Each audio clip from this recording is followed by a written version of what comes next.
What's up, guys? I hope this video finds you well today. And again, I hope everybody is safe with their loved ones and able to, at least find some source of, just hope, some source of encouragement during this time. I hope this series is providing you guys some encouragement as well of things that you can do, things that are within your control.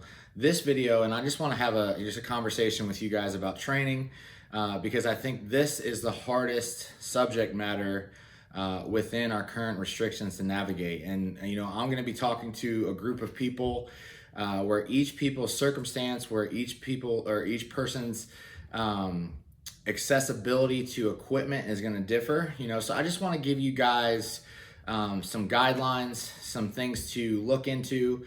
I personally, I've been excited and encouraged by the training aspect of this, because I think for a lot of us, or many of us, the gym environment, or when we initially got into the gym early on, it was a very basic, maybe a bench, squat rack, some version of a home gym that our dad might have purchased for us. So when we started out, it was a simple training program. It was simplicity within what we had access to. And I think over time, as we've gotten into gyms and as we've gotten into mega gyms, we've kind of been, our minds have been shut off, and we've been dictated by our access to so many machines that basically thinks for us. Now is the time to really rein that back in, and get control over our own exercise selection, over how we're moving weights. And I think it's a good time. For me personally, it's really wanted and made me realize how much I've missed kind of the raw bare bones of training, of just having a barbell in my hand and doing as many hard movements with it that I can.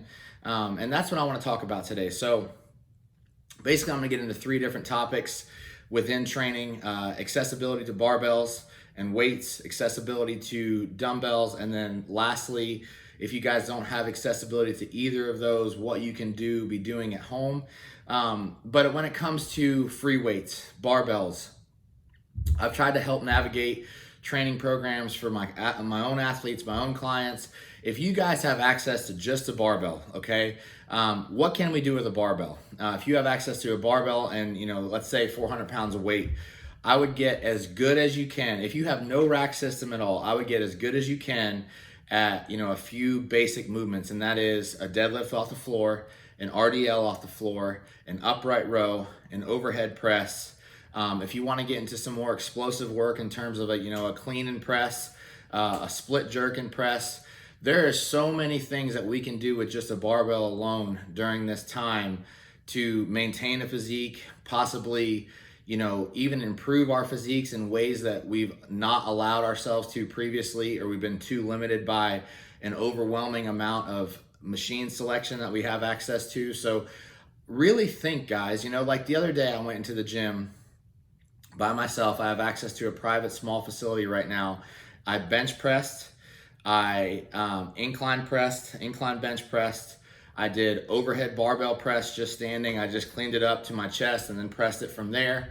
I did dips with a belt. I have access to my own belt, so I added weight via a belt.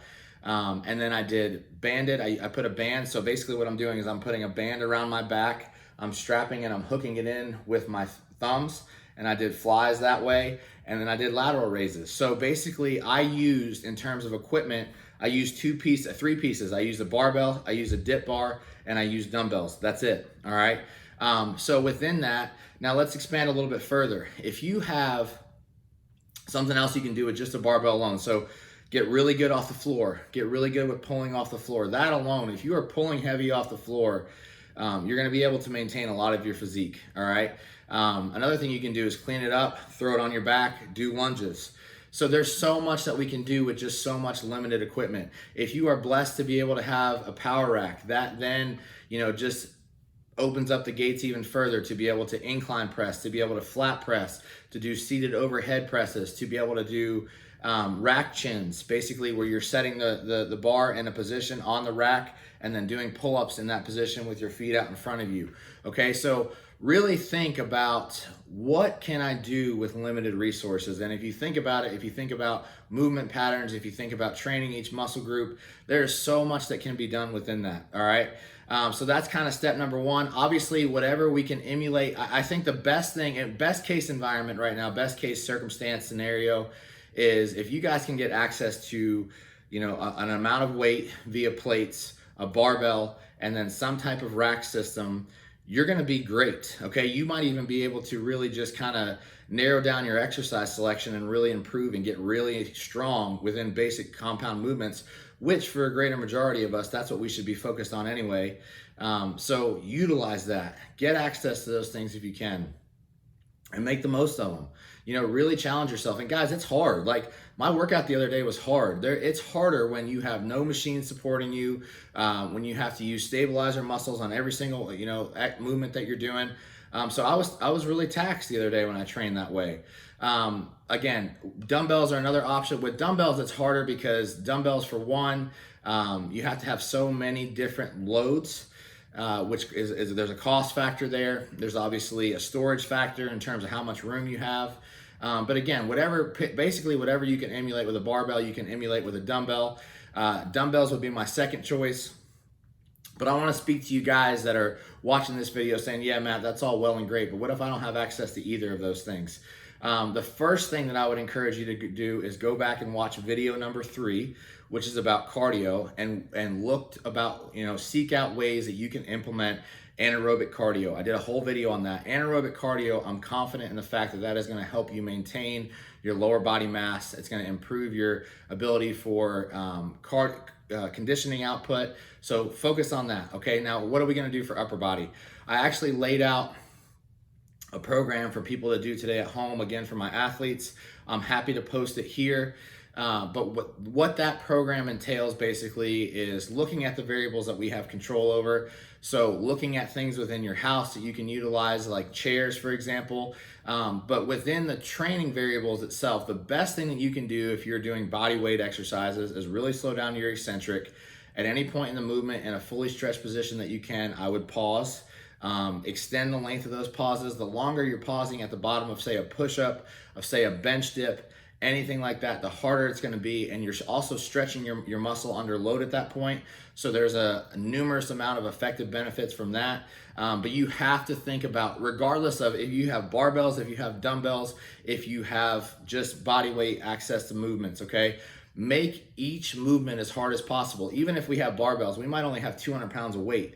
All right, now if you're used to benching 405, 315, 200 pounds is going to be a reduction from that. So within that 200 pounds, in order for it to be effective, you have to train and make things as hard as possible. Now, for one, again, that goes to addressing tempo, that goes to doing pauses, that also goes to mentally being engaged and locking in to doing reps that are well beyond what your typical rep ranges are in order to reach that failure set point, all right?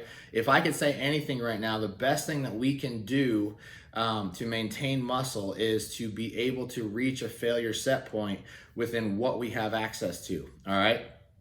So again, going back to body weight, basically I laid out like a circuit type format. The reason why I did a circuit is because, again, with body weight exercises, the ability to tax the nervous system isn't nearly as high. So to create more challenge within body weight movements, if you're continuously moving, it's going to keep heart rate up. It's going to keep your rate of oxygen dead up. So it's going to make things more challenging than just doing them on their own and then resting. All right, so I basically set up a circuit, and like I said, I'll lay this out for you guys, but it was push-ups on chairs. The reason for chairs is to, again, be able to increase your stretch rather than hitting the floor. If you could stretch beyond the floor, even if it's just by 1 or 2 inches, there's going to be benefit there. Another thing that's, plyometrics right now, that's something that's not being addressed very much within what we can do.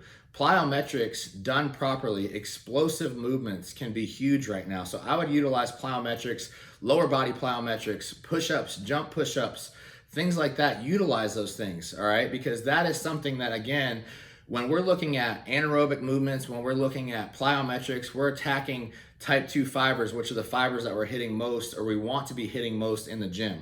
All right, so with that being said, jump squats are great. Jump lunges, or not really a jump lunge, but a split stance squat, exploding out of that position.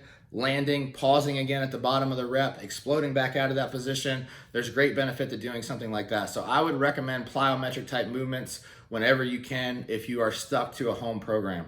Back to the program itself. So I put in push-ups, I put in single leg plyometric jumps, dual plyometric jumps, dips, and then a series of ab work as well as close grip push-ups. So, and then one other thing I want to address too that I put in the program is, for most of us, we aren't at the athletic ability to do handstands on our own, but utilize a wall if you have, your wife or your partner. Allow them to help you get up onto the wall, to balance onto the wall, and you can do handstand holds. That's another great movement that you can really do in an isometric contraction. Handstand push-ups, obviously against the wall, that's gonna be very, very hard and taxing and something that we're not used to, especially as you're having to stabilize through your core. So there are things that we can do. Other resources that we can look at. John Jewett put out a great program on Animal Pack's YouTube page. I would utilize something like that. Again, guys, I want you to be encouraged. I want you to open up your mind to be able to think. A lot of this comes down to having a goal, having a plan, and then how are we going to execute that plan? Within executing that plan, there comes the ability to think about what you have access to and then utilizing that to the best of your ability to make changes, okay? So again, I'm gonna lay out that program for you guys below. I have not done instructional videos on any of the movements actually, but I can lay out some YouTube links of people who have. And again, I'm trying to get to this to you guys in as timely a manner as possible. So that's why I haven't laid out my own instructional videos, because that's just gonna delay the time of this, but I wanna get quality information to you guys in a way that you can utilize it as fast as possible during this time to make sure that we're able to stay on track or do the best that we can to stay on track during this time. So I hope that helps. I'll be back tomorrow with another video about expectations, about having realistic expectations during this time and what exactly we can expect, all right? Hope you guys are doing well, and I'll be back soon.